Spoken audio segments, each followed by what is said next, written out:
Greetings. In this video I want to show you how to change the AA batteries in any Apple wireless keyboard. This particular model is an a1255, but again it'll work with the majority of wireless keyboards, this method, which is self-explanatory once you know what it is. So on the very far left you got this screw here. So most of you are saying, aha. So you're going to need either a butter knife, a library card, or like a penny or a coin.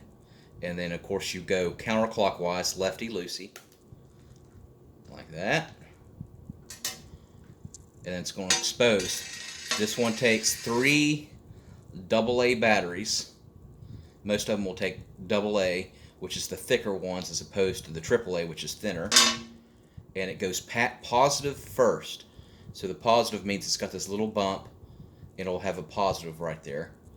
So 1, 2, 3. And then we tighten it up, righty-tighty, lefty-loosey, righty-tighty. And it's a little spring there, so you have to put a little bit of force. Get our coin again. And voila. Alright, thanks for watching, and make sure you subscribe.